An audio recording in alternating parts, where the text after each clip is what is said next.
Hey, man, let's talk a little bit about promos. Sure. You, on a promo, I'm going to give you an A+. Plus.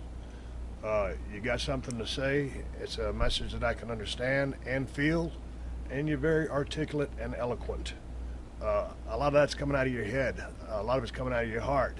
I don't see a whole lot of paper in the life of John Cena. There, and that goes to speaking and actions in the ring too. Arn Anderson has been my longtime right hand and, Awesome and guy. mentor as a producer, as we call him.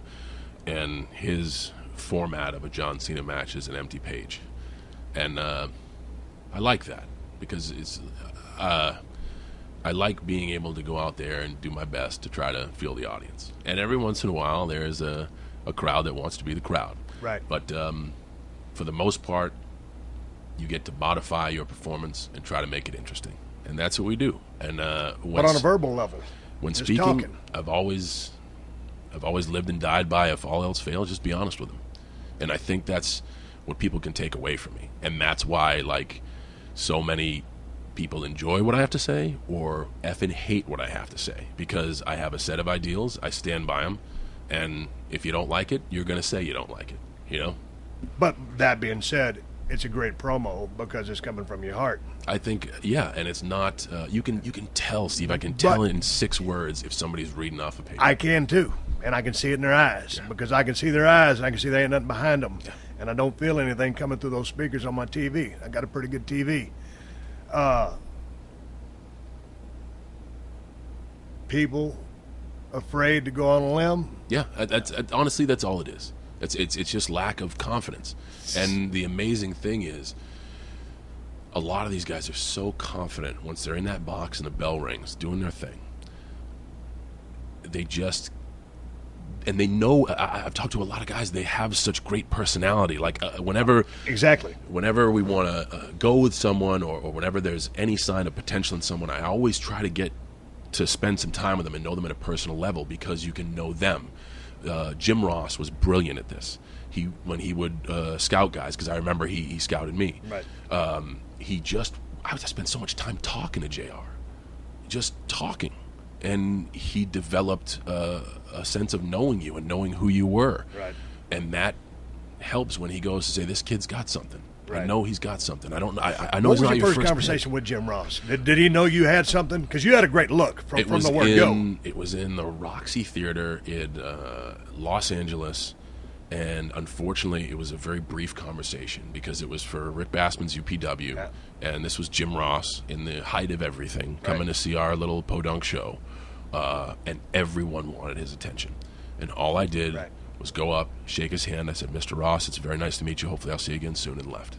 And that was because everyone was just hawking him, man. I didn't want to see like that guy. I gave him a firm handshake, looked him in the eye, I said, "It's nice to meet you. I hope to see you again soon."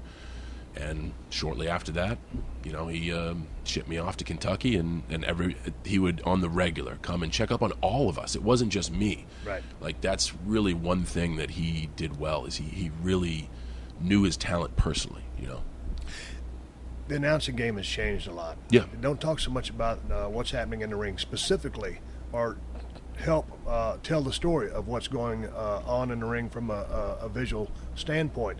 That being said, Michael Cole, JBL, Jerry Lawler do an outstanding job of doing what they do, but the machine has changed. Your thoughts on that? Because, man, and I'm not just saying Jim Ross, but I liked hearing about that story. I like, that the guys or the gals were telling in the ring. People, your thoughts? I think people, when it comes to this business, will always have their favorites. I think people who listen to Gordon Soley call Yeah, and I'm not picking favorites. I'm just talking about the disbursement of information. What I'm saying is, it's okay to pick favorites. Yeah. I used to love Gorilla Monsoon.